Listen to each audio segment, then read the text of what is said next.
Hello, I'm Christopher McClure, and welcome to the Shift Show, where we bring spirit to bear on trending issues. And today, my partner in dialogue is I'm Jacob Graham. I'm a little bit of a, dad, entrepreneur, and self-prescribed philosopher. So, cool. yeah. And I just want to say that Jacob is my guitar student, and when we have our lesson, we tend to talk uh, for like half of it, and so it just made sense to bring that into Welcome to the Shift Show. And today we're going to talk about unspoken assumptions. Or I started out with unspoken agreements, and then I realized, well, like an agreement is actually, like there's some like two parties actually giving a yes regarding something, and the things that I've been seeing in my own life are there aren't any agreements really. They're assumptions. We think it's an agreement on one person's part, but of course that's not an agreement if it involves another person. So unspoken assumptions. Yeah. Yeah, that changes the heading a little bit. I think you're touching on something cool because, yes, I think we assume that we're in agreement, but if only one person knows, right? Yeah, if only one person knows, then it's an assumption or an Right. expectation, you know. Expectation. Yeah. Yeah, and I've been doing a little bit of like studying on trying to figure out self-esteem, and I realize that that's expectation is a big part of self-esteem. Like what we expect, and then what the outcome is can have the cognitive dissonance between those two can have a lot of influence on our self-esteem. See that? I But mean, yeah. But to kind of ground it, I just want to explain briefly how this topic came up. So, I'm married. My wife's Sarah. We've had a few disagreements this week, and and basically this is what it is that she does a lot. She like she has a job, and um, she's a better house cleaner, so she tends to clean a lot. And she has a particular way of gardening, so she kind of took that over, and she sort of has higher domestic standards than I, and so she does a lot, right? But what I'm finding is that she has this there's this unspoken assumption that if she does all those things, the house cleaning and the yard and the gardening, and that when she needs me to listen to her about some issue that's going on with her, especially like at work, that I should be there. That I just am able to step up and do that. And and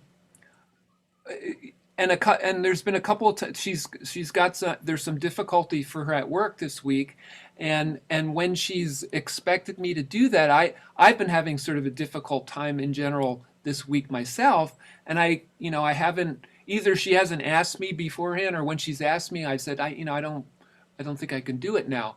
And but basically, there's this is she has this assumption that I'm going to she's going to do all these things and I'm going to give this in return, and it's never been talked about really, you know. Oh, it's interesting. I have I'm also married. Obviously, I got kids, and I think marriages are or partnerships are hard, right? We assume a lot, and as you say, unspoken. But I have found very often that it's when you finally speak about it, you got to kind of bring it to the forefront.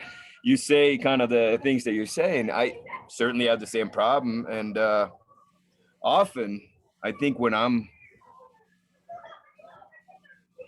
my wife is talking to me about her problems, Hmm.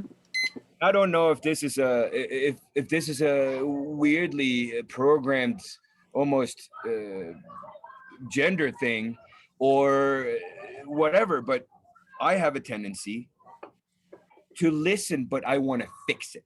Oh yeah. I want to do something, Yeah. but that's not what she That needs. exactly. Right? Yeah. You really touched on a really big sort of like mismatch in terms of, the gender, and there's books written about it. Uh, you know, men are from Mars and Venus.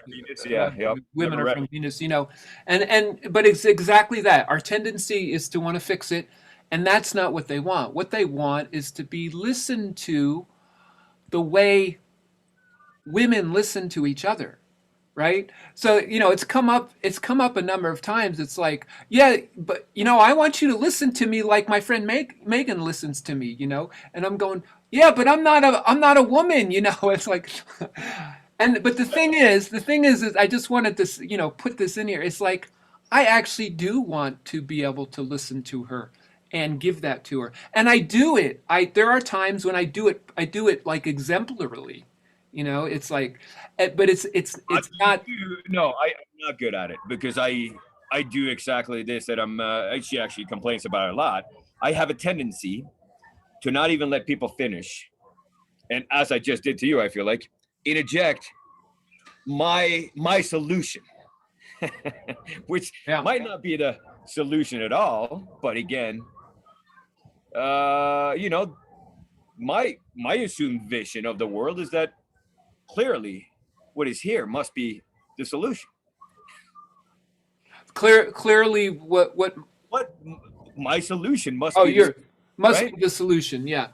Yeah. I mean, that's Well, a and very that is, I mean, that's across the board, that's common. It's like we're always wanting to project our reality on reality or somebody else's reality, and it's, yeah, that's one of the biggest things I've had to fall down and get up, like multiple times about is that, um, it's really important.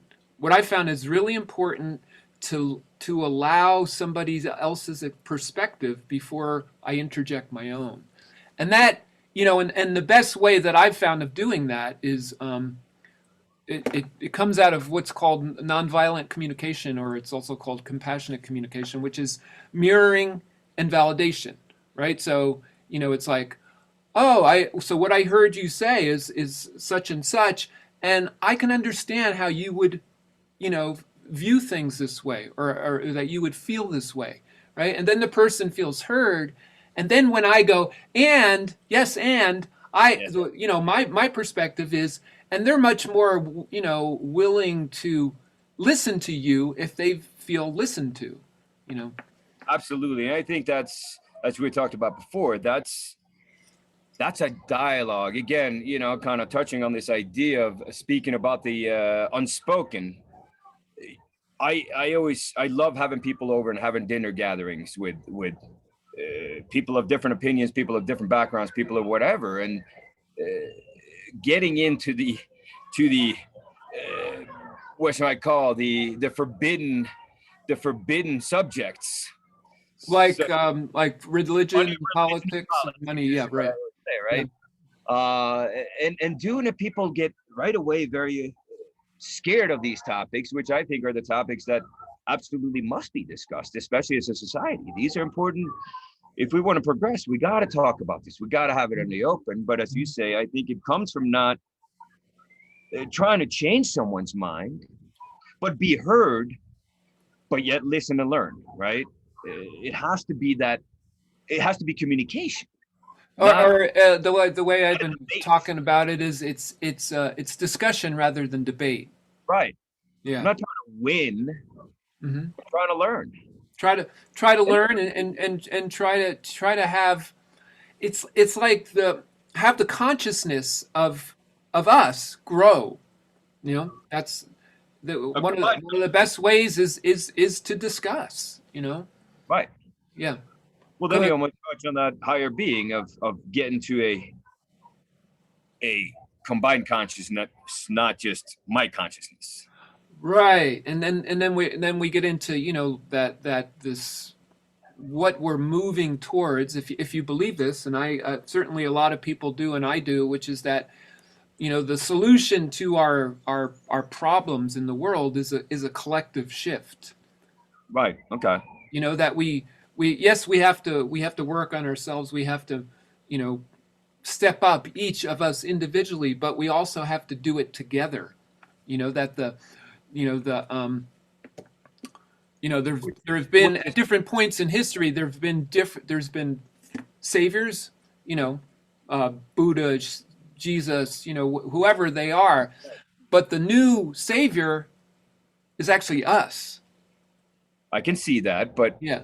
the problem is, again, if you take too much us, who is that? Is that me? Well, it's Again, it's my perspective of the world, right? So I can only see the world from my eyes. But to collectively become more conscious of your mind, but I can't truly do that because I can only see the world, I believe, through my experiences, through my eyes, through my lens. Maybe compassion. I don't know how truly you see it otherwise, and become in a collective conscience. I think that's, again, it comes back to that assumed contract that is not there, this right? which is what do you think? I assume that you're gonna understand that the collective conscience becomes an extension of my conscience. Well, it's certainly a what I understand is that it is a piece, you know, and that's Absolutely. and that's in part of NVC is that people realize what their own need is and what the need of another person is, and I call that bilateral needs. It's any contention that happens. This is what I've seen. It's usually because, number one, the two people don't realize each other's needs or need in that situation. And it's usually needs. It's usually more than one. Right. And then, but what's even deeper is that usually the two people don't even realize their own needs. Like they're like having this interaction and they really don't know what they want. It's like kind of unconscious. That's what's happening. And so they get into this contention, and so the work is to actually, like, well, what am I needing here? And then and once when you can realize that, then you can ask, well, what are you needing?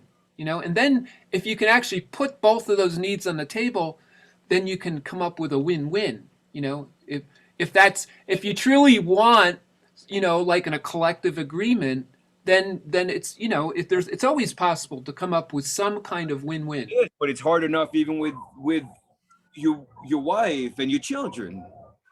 Well, it is, and that's why this shift, that is so it's so huge and But you so important. Like it's really a hurdle.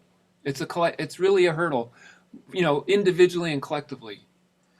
Well, but isn't that also the same hurdle that has kind of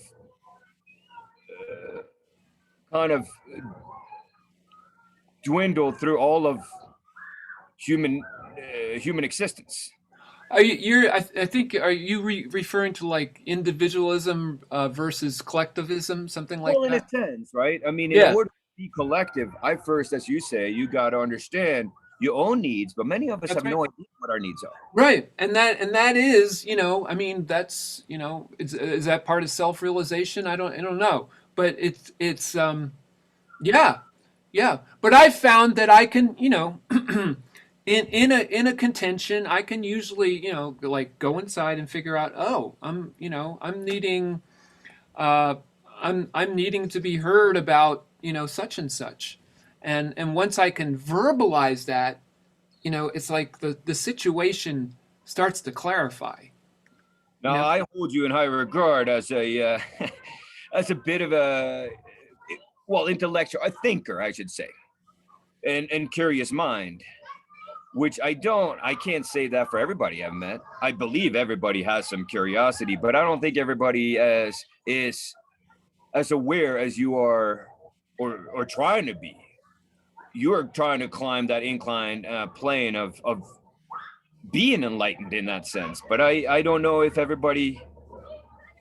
And here again, I'm projecting my idea onto the to the collective, right? But I meet people that I definitely are intrigued by because I think they have a similar idea as I do in this surge for enlightenment in a way, or a deeper meaning, a deeper truth. Yeah, yeah. But I find many people that seem like they don't, as going back to the subjects of religion, politics, and money, people rather not speak of it. Speak of difficult. Or they don't. You know what, I in kind of exploring this unspoken agreements, that the I think the most important factor that I realized was honesty. Oh, You know, it's like you've got to be honest with yourself. You got to be, and then you got to be honest with each other. You you got know, to be honest with everybody. You got to live an honest yeah, life in a way. right. Everything you are and protect. And you have to. There has to be some allegiance to truth, and if you have an allegiance to truth, that will make you and other people uncomfortable at times. Oh, You know? indeed. Yeah, People and killed that over that, right? yeah, and I believe that the thing with the people you're talking about, the people who sort of like they don't want to go there, they don't want to like, it's because they have more of an allegiance to their comfort, right? Fair enough. And I'm not putting comfort down. I No, no, I, I no. think it's an I think there's a balance between the two. Stability. You can't be always just you know hanging out in the wind, flapping around. You've got to like land, and you've got to. I mean, if you want to be a productive human, if you want to contribute, you've got to have some kind of balance. But balance is, that is the key word there is balance. Is that the stability versus the truth, the comfort versus the truth, the love, versus the truth, the Fair enough. love, I agree with you. That's you'll never be balanced. It's balancing because you're always That's right. Yes, it's not a static state. It's a right. dynamic state that's Very always dynamic. changing, and that's what yeah, and that yeah. And in that, I mean, I love skiing, and one of the reasons why I love skiing is constantly pushing my comfort. I constantly, in order to have a great day skiing, I There. have to scare myself, Yeah. right? What was the word there? You have to what yourself? Scare myself. I Scare have, yourself. Ah, yeah. and many people think that's an adrenaline rush. It's not. It's actually focus. It gets me in a zone, but in order to get there, I got to get out of my comfort. Yeah. Well, Uh, that is another actually key word that came up for me is fear. When I ask myself, why do people have unspoken assumptions? Like why why are they unspoken? Why do they have assumptions, and why are they unspoken? right. Fear is, I think fear is part of it. It's shame is part of it, but the shame is kind of like it's the thing that keeps it locked down, and what's locked down is fear. Right. You're, You know? you're afraid of that. Or you're ashamed of your fear. Almost. Yeah, yeah. Well, You yeah. don't let people know because it's your vulnerability. And there's another, yes, vulnerability, which is admitting that you're afraid. You know, Well, I think we're all vulnerable. I think letting people know that you're letting vulnerable people is know. honesty. Yeah, is That honesty. helps you get over your Right, fear. right. Or being vulnerable. Right. Being vulnerable. To me means being honest with our vulnerability. Okay. Yeah, Being yeah, vulnerable. I agree. yeah, Yeah. yeah. But we all are vulnerable, right? We Mhm. all are. But being, and again, that comes into consciousness instead of trying to suppress it. Exactly. Letting it show. Right. Letting it show. I mean, there's a what Brene Brown. You familiar with Brene Brown? I've heard the name. I don't know why. She's really a remarkable woman. I've spoken of her before on Welcome to the Shift Show. Um, she's a Texan. She refers to herself as a lock and load. She comes from a long line of lock and load Texan, that's the lineage. But what she's a social scientist, and she has degrees, and she's done studies on, she started with shame, and then she got into vulnerability. She's like probably one of the biggest advocates of vulnerability, publicly in the world. She's written like half dozen books at least. But that's one of her books is called Bravehearted Living, something like that, and that's one of the essential requirements of living a life, that a brave-hearted life, is being willing to be vulnerable, to share your vulnerability in the world. Does that then touch on honesty? Because in a way, and not to sound pompous in any way, but I feel like there are a lot of people around me that want to be around me, that enjoy my company, and I always attributed to the fact that I think I'm very honest. I am who you get, and I speak truthfully about me and about others, and I find that, or I believe that people are attracted to that. Yeah, and I want to say that you're honest, but you also exude a sense of caring. You Well, care yeah, you care also. So there's a balance in you of truth and love. Like, I can feel that. From knowing you, I that's you like people. You have a really strong home life, and family, um, but I think I, and, I I contribute that partly to honesty, to truth, mm, but very much to well, to love. But what is right? What is love? That is to me a very interesting, because I see love. The word love has been so perverted in our current culture, because I think love is very again that idea of being vulnerable, but also being giving. And as mm. you know, we've talked about it. I'm a I'm a Catholic. I'm a pretty devout Catholic, but it's mostly because that is, I feel like that is the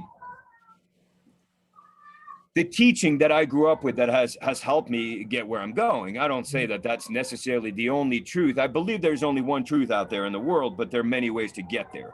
Mm. But I feel like love is one of those words, especially in current culture, Hollywood, that kind of stuff, that is really perverted it to be about me. And I Mm. don't think that that is at all what it's about. It is about letting go of me. Well, yeah, what I hear you saying is that it's feeling love. The way it's been perverted is about feeling love, but Right. feeling love is not necessarily love. It's not love in action. You know, It's love in not. action.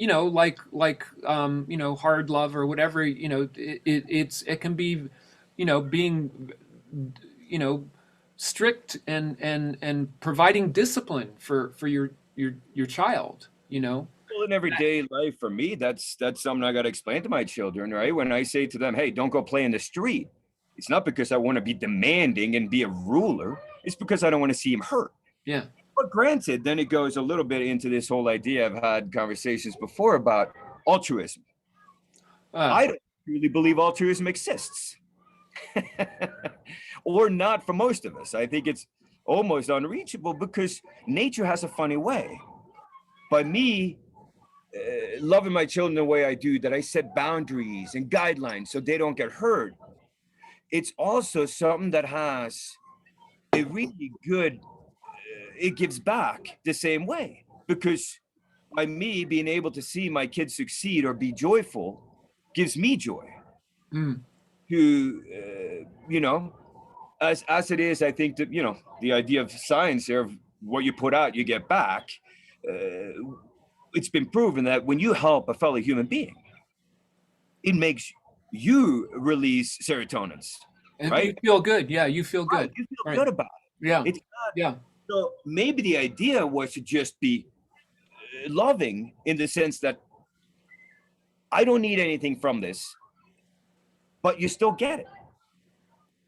And I And think that. kids taught me love more than anything in my life, was this idea that I think any parents is willing to lay down their life for their kids, do whatever it takes. Granted, of course, we all get skewed and egos and weird things come in the way, but I think every parent ever has had a child loves that child in the sense that they want the best for them, no Yeah. matter what it takes. Hmm. And that to me is the first taste of love that I've ever felt, that I've never Hmm. had in the same way for my spouse, but for my children. I mean, granted, day to day, It's a it doesn't bi- feel like that. it's a biological thing. It is, sure. Yeah, right. And but then you were talking about altruism, and it's like, I mean, you know that there, I altruism is in a pure sense. I mean, it for me, it's still real. It's just that it's not whole. It's not, it's like true true wholeness involves both this kind of expanding out to others and looking out for me, and having a sense of what's good for me and what do I enjoy, what lights me up, what's exciting for me, and it's a combination. Wholeness is a combination of those things. Okay, I can see. I just Yeah. always see altruism as this complete selfless thought, right? I think that's again maybe that I've seen the perverted sense of it, just like often the words get construed maybe the wrong way, or I understand them the wrong way. Again, I think words sometimes go deeper because it's about the intention. But yeah, so then I see what you're saying. I always feel that you can be in an environment where you feel this great energy and everybody gets lifted up. I see it especially with music, right? When with I'm at with a concert, concerts, yeah. and you get in this place where it's just this amazing energy, and there is this love in the room because of it. That people are just cool. At least that's how I feel it, right? So So so in that situation, you're having, the as Jacob, you're having the experience of those cool oh feelings, no, that bliss or whatever. And but then, um, there is also you have the ability to expand out and sense that in others and in the music. So there is there's the combination of the individualism, the collectivism, however you want to talk about it, the self-interest versus other interest, you know, um, but then you try serving. to wrap it all around and say it's all part. It has It's to be the all part. balance. It's the balance because we are we have a certain ability that other living things on this planet do not have, and it's that ability to abstract out and to actually merge with the whole universe. We have that ability, and yet we're still an animal. We're mammals. Right. um, so that, and to be truly who we are is to be able to navigate both of those extremes. And as I think many worldly religions are talking about is this kind of idea of almost tapping into the whole, Yeah, right? Not just being me, selfish me, but letting go of me and becoming part of of it all in a way. yeah. Uh, which is kind of what you're tapping into by saying that I am part of the whole.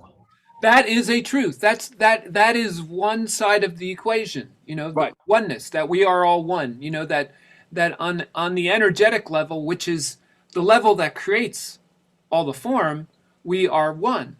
Right. But then there's the whole form side of it too, which tends to get overemphasized, in at least in our culture. And when it's overemphasized, then the oneness part, the truth of oneness, gets diminished. We forget about it, and we get, then we create a lot of the problems that separation, you know, bring about. Right. I mean, again, as I say, I use the the Bible is kind of my guiding network, but often talk about a branch on the vine and fruit on the vine. You can't be a branch. You can't grow fruit Right. without being part of the vine, You right? need this the connection to the whole. Yes. You Yeah. have to be part of the whole Yeah. thing in order Yeah. to truly grow fruit. So I But wonder, just trying to bring it back to our theme, I wonder what the, with all this that we're talking about, I wonder what the unspoken assumptions are. Um, I could see one that, there is a certain belief amongst altruistic people that if you serve others, you will, you will be good, or you will have a better life. So there's it. Yeah, there's like and it's I mean, if you asked an altruistic person who was kind of weighted on that side, and you asked them why they're doing what they're doing, um, I guess the answers could vary, but for some people it would. Well, I guess it's because I believe that my life will be better because I'm doing this, because I'm serving others. that's where I also say then where is the true motivation? Is it coming because of self? Is it coming because I'm I want, I mean, and I think that's the strive for every human being is to find joy, right? But we can go down, we can go, when we fall out of our balancing act, we can fall very far to one side, and then it becomes, even the best of intentions become bad or become wrong or not helpful, should I say. And I think even being overly altruistic can bring you down that path. You still have to keep self in there, right? So That's going right. back to that unwritten, right? But the assumption that I can do great things, do I assume they should come back? I mean, then again, yes, is that the premise that we do good things? That they will come back, and I think that's probably not the best kind of altruistic person. If that's their primary motivation, you know. Whereas if their primary, it's like, well, I don't think we're all one thing. I think Oh, I don't think. our self is multiple selves. Yeah. And if my primary motivation for um, wanting humanity to shift and go to the next level is Well, that I think is it, beyond. well, if my primary motivation is for for that, for humanity to be that, and a little bit of it is, well, oh, and then my life will be better. I think that's fine. That's real. That's Well, it has to be. I always say that again, maybe on an unspoken assumption. Um, silly old saying, what's good for the goose is good for the gander, right? I mean, it's. I always say you have to take care of yourself before you can help others, right. You because gotta. if you can't take care of this temple, Mhm. you cannot spread in a way the truth, the love, the fullness. If there is way too much internal strife within, I Mhm. think it's very challenging to then go out because it doesn't become truly authentic either in a way. Yeah. Well, it's like, you got to put your own oxygen mask on before you help others with theirs. Right. But it gets to, what I hear you talking about is that this assumption level. I have a client, and she's a psychotherapist, and she uses this term. She calls it the psychic assumption factor. And it's really what we're talking about. It's this factor in life where we assume that other people know what we want, and but it starts with the self. I think that's important. I mean, when I first started thinking about this in terms of the self, it's like, well, everybody's got it. Like, there's the judge, right? There's the critical self, the part of ourself that is like, oh, well, you should be doing this, or and it's like, you could do better than that, or and so right away there's some kind of assumption, going on, at least on the part of the self part, the judge part of self, that I know the best. I know what's best for you, and and you need to follow what I say, Right. which is kind of like, it's an internalized parent. Right. It's like we've internalized our parents. So there's a child and a parent inside of ourselves, that there's this whole, And a ruler. a ruler, yeah, a judge, yeah, Because we think that, in a weird way, that I I have the knowledge, I can save the world with I mean, that's going even further, but yes, it's that same character, right? The child and the parent and the Mhm. ruler. Mhm. Yeah. I actually go so far that I explain to other people when I talk religion that weirdly enough, I actually view judgments as your last breath, as you didn't know it, but the judge is you. Your own judgment judges you. Yes. And Yeah. that is the difference between Yeah. heaven and hell in Huh. eternity, right? If Hmm. you say, well, Christopher, you know what? I can forgive myself for these things that I didn't or did do, but I think I lived a pretty darn good life. I did I constantly strive to be the best me. I think that is a great way to take your last breath, rather than sitting there in contempt of yourself and saying, gosh, what have I done? But even that, if you can let go at that moment and forgive yourself, that's kind of I think it's almost biblical, right? Like, that is the idea of forgiveness and forgiving ourselves. As again, the Bible says it all the time. You have to be able to forgive you to forgive others, and you will be Yeah. forgiven if you Yeah. can forgive, Yeah. right? Yeah. So same idea, that day of your own judgments. Maybe we are the ones to judge ourselves. Don't judge others, but judge yourself. Maybe I can. Definitely. Well, I mean, what you're getting into is, you've probably heard of A Course in Miracles. Um, it's a pretty prevalent spiritual teaching, and it's based on this book. Um, and there's other auxiliary books written, kind of, other people who have written about it, the disappearance of the universe. But what I get, I'm in the process of reading it, and what I get from that is that, the basic flaw or deviation is from the oneness, right? We create the separation, we get locked into the separation and forget the oneness, and that's the essential um, thing that we have to forgive ourselves for, is for For, just setting up this whole, for self, breaking apart other, to become ego. and that's Egocentric. right, that's Yeah, right, yeah, I yeah, like that. Yeah. yeah.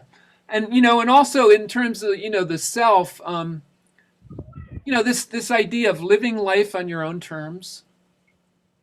you know I mean, what I would say that I strive to live my life on my own terms. I mean, I've done it. I've and people have said, how do you do that? And it's like, but I think a very essential part of living one's life on one's own terms is the willingness, the discipline, but also the courage to see the unspoken assumptions that are operating in society, and to say, I'm not going to do that. I'm gonna bust that truth for myself. I'm going to do something different.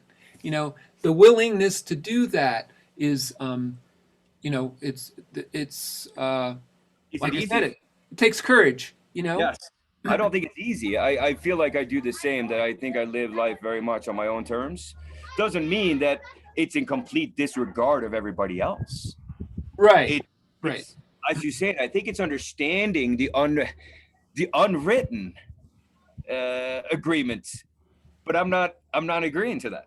Yeah, right. To challenge it. It's challenging Right. those. But by challenging those, then we become more whole. Like there's, I think there's a pretty big unwritten assumption, right? Unspoken assumption that we're going to kind of live small. We're going to live small because because then we don't make each other feel bad about not living big, right?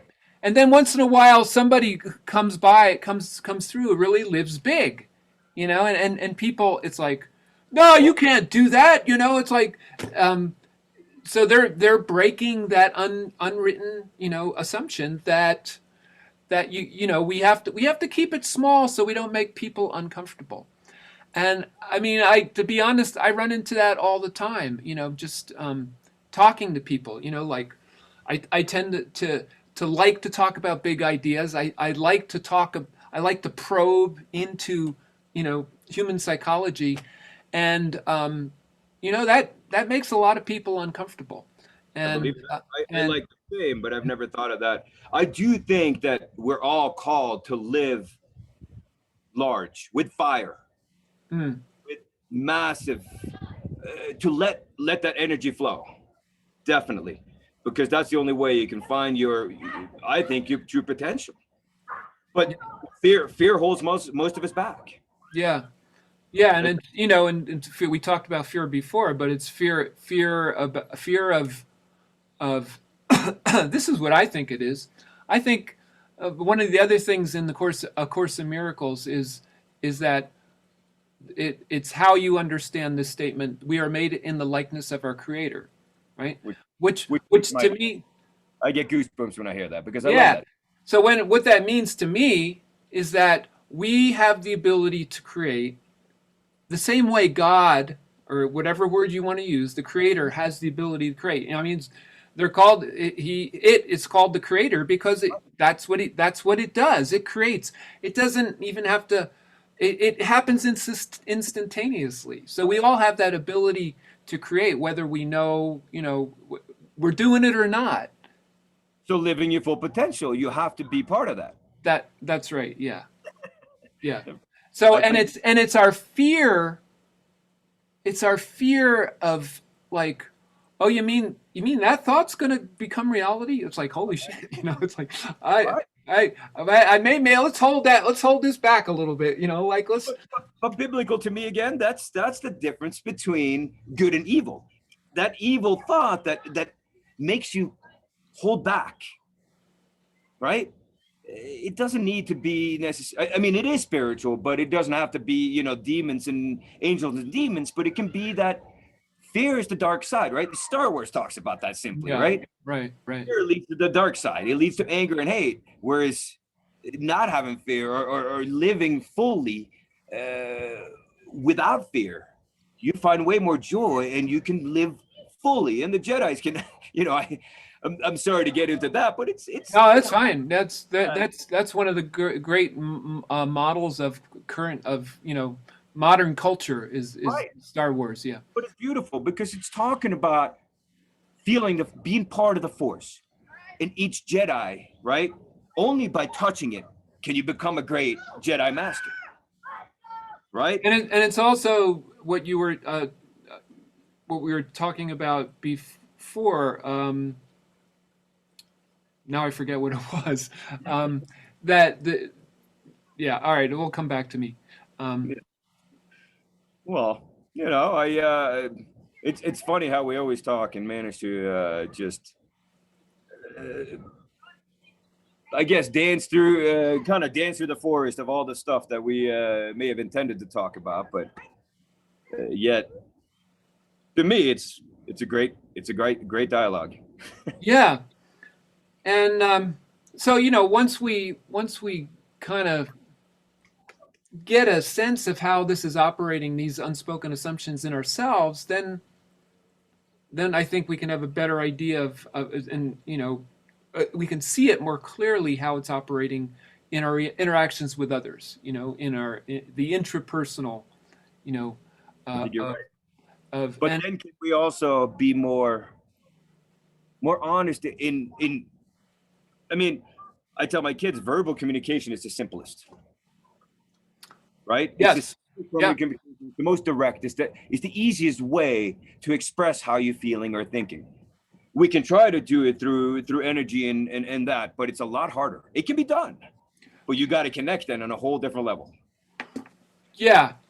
Well, it does. I mean, when you're doing it in the flesh, it's or even this way where you can see the body language.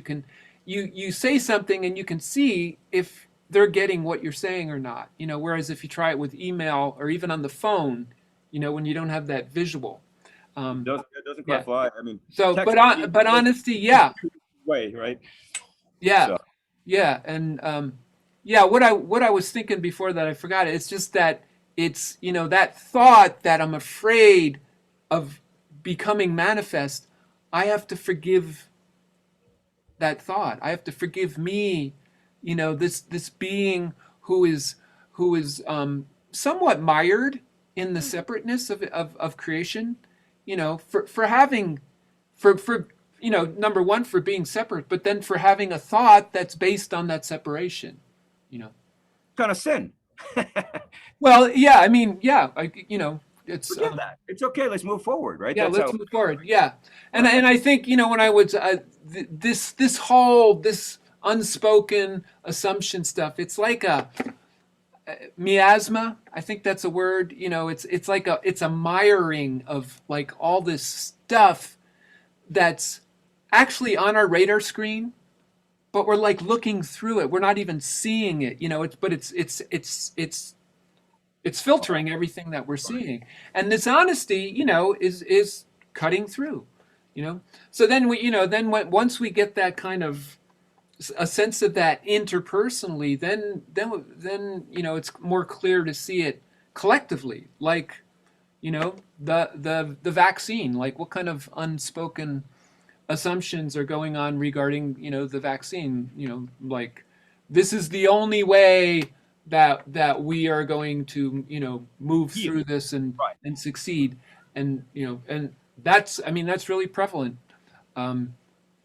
To me, scarily prevalent. Yes. Yeah, Yeah. right. Uh, because What's I'm sitting outside and working on my vitamin D. I think again, I mean, a lot of modern medicine, Western medicine, has this idea of hey, we don't want to check the symptoms, but we're going to try to heal the cause, kind of thing. But we always find a medicine, but not we don't search for the cause, the reason.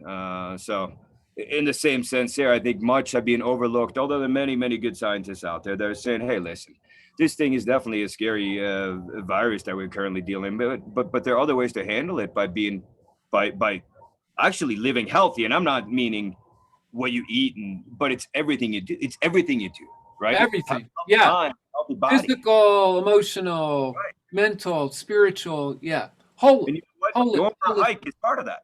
Yeah, that's You right. know, Yeah. humans are, we should be part of nature, but we live in such a world where we're so removed from it in our everyday, we live in our houses. Humans have never spent that much time indoors ever in human history as we do now. And sitting in our cars, not being part of, we're being more and more separated without even realizing it. But as we've talked, we have so many devices that can actually connect us rather than separate us, but often used not to the best of its ability. Mm. So, Yeah, yeah, yeah. Yeah, so true. but And and I was told that Finland for a while and a few other countries, doctors are prescribing walks,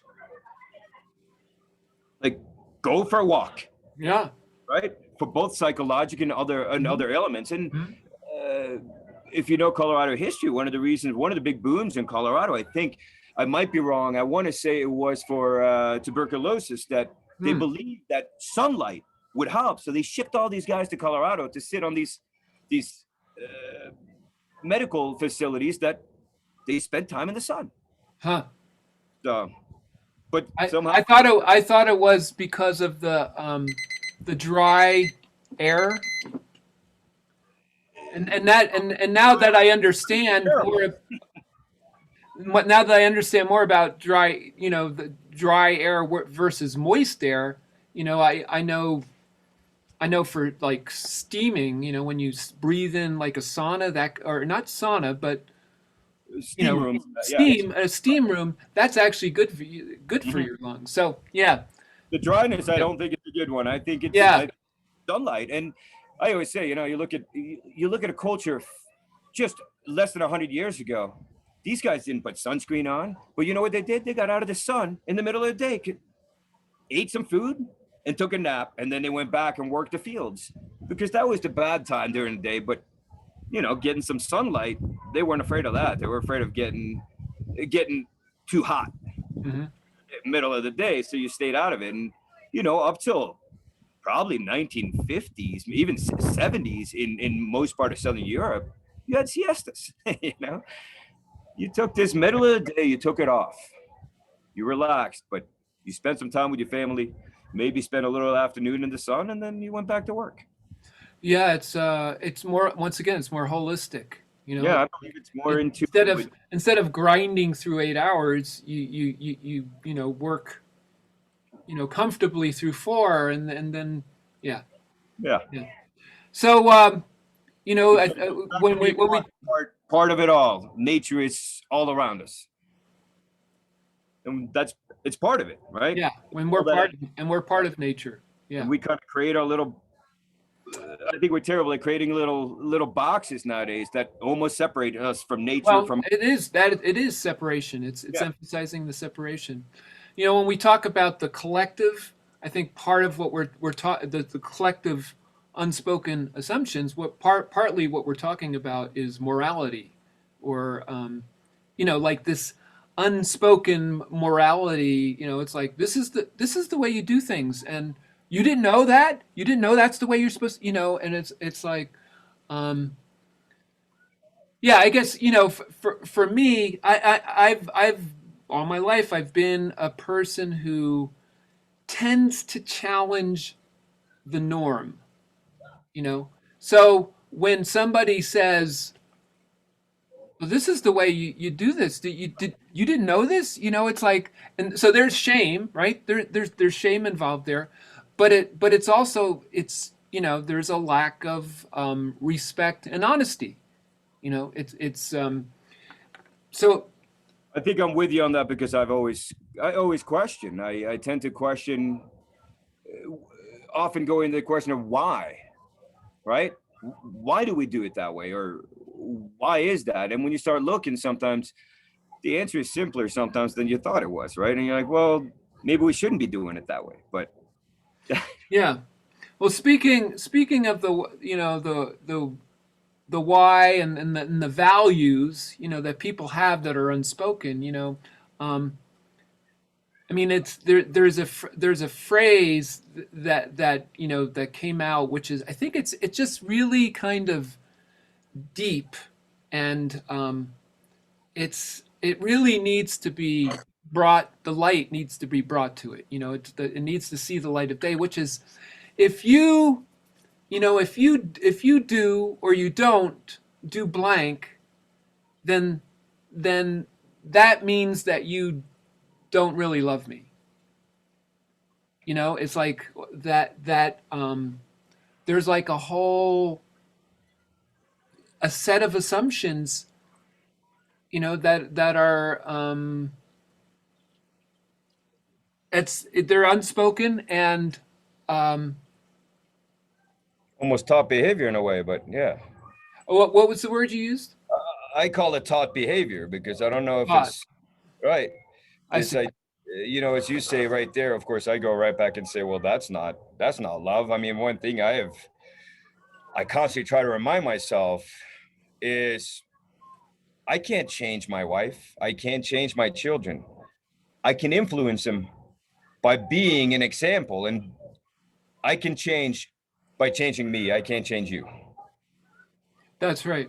Yeah, and yeah, I think that's that but again, that comes back to kind of what you're saying there. Then if I make that unwritten assumption that if you don't do this for me, right, you don't love me, which is again driven from an ego, not from the sense of the wholeness where I need to discover that, hey, I think Christopher's not fully whole.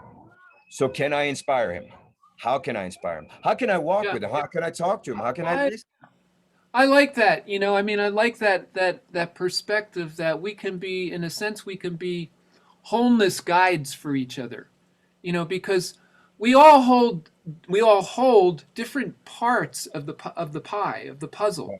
And you might be really strong in a certain piece that I'm weak in, and you can see it clearly. But when it's done in the sense of, I'm looking out for your wholeness.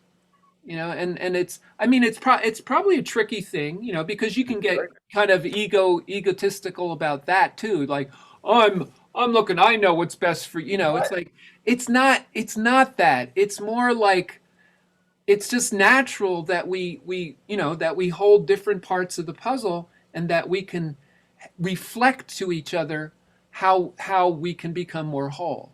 And I think that's, I mean, the thing that's like, through the ups and downs that I've had in, my marriage with Sarah, the thing that's always pulled me through is that, even if we go through a difficult, interaction, it's like, and we come out more whole, it's like, oh, well, that was worth it, to gain. I'm an advocate for my wholeness and for her wholeness, for our wholeness. It's like, that's that's that's one of the most important things to me, is becoming whole. And I extend that out. Now extend that out collectively. It's like, how do we become more whole as a society, as a Well, species? working on it right now with even what you do, and I appreciate that because I think inviting the dialogue and being part, but as the old saying is, show, don't tell. Right. Best way of doing that. Yeah. And I completely agree with you. I think very often I say this a lot. It's the hardships in life. That's where we grow Yes. because it's you're forced to make changes. Yeah. You have your options, for moving through it, become more focused. And you can't And hide in your comfort anymore because it's not yeah, there. yeah, and you're in a sense forced to do things that you wouldn't be willing to do otherwise, or you're forced to even think, outside of the box enough to discover something that you would never have thought about if you hadn't, if they say, what, create necessity is the mother of invention, or that Oh, it's because that. that's why we learn in those moments where you essentially you're forced to change, whether you like it or not. It's purely for survival. Whereas when you sit, say, we say successes as we define them make you fat and lazy. Right. It's challenges that make you grow. Yeah. Yeah, and So growing, growing is about wholeness. It's like we're, yeah, yeah, closer and closer yeah, and to it's not a place you arrive. no, It's no. it's always we're always growing into, we're becoming, more expanded, and more embodied. You know, Well, hopefully that's wisdom and that's the journey and finding that. And yeah. All so right, Jacob. Well, good discussion. And is there any last words you want to? Um, no, I just always say I think life is a journey, and it hopefully is a inclined plane, meaning you're always moving upwards. In the grand scheme of things, you will like every the more you zoom in, you see little ups and downs. But the bigger the picture gets, hopefully it's always an inclined plane for all of us. mm, So yeah. And move even when you higher ground constantly. and even when you slip back on the incline, It's fine. it's to learn, I guess the way I usually take it is, oh, I needed to learn that lesson a little more deeply. And I'm one of those, as I call myself, dumbasses who can never learn from others. I have to experience myself, unfortunately. But it's a hard lesson, but sometimes it's maybe a less tasty medicine, but more effective. Well, and then what I've seen in teaching, guitar students is that usually the people who have to learn that way, they usually embody it more deeply than the people who are, on the surface more easier learners or more skilled learners. Yeah, Right. yeah. As I part with to me, a funny little biblical reference that I always love is this story of the wicked servant who buries his talents. We all have been given different talents, but with those talents, grow them. And of course, in the reference, maybe it's talk about money, maybe it's a talk about something else. I think it's deeper than just money. Mm. So, It's, but don't so use them. what I hear you saying is that we all have gifts, we all have treasures, and but it's what we do with those. It's That's how we how plant we them use. and nurture them, and our intention in doing that, and what they grow into. That's really that's the contribution to the world. That's a contribution, and it doesn't need to be that I have to contribute large. Maybe I didn't get those. I don't have to be the great knowing. Uh, whatever it is, spiritual guru or whatever it is, but maybe my little seed has sparked way more ripples. Mm. Yeah, yeah, and we don't know. No, We really don't know the effect that I mean, I've seen this with I study marketing and especially online marketing, and people have said repeatedly, it's like they'll make a post and it's like and it went viral, and they just and then they'll make another post that they think, oh, this is really going to work, and then it just kind of flops. It's like we don't know.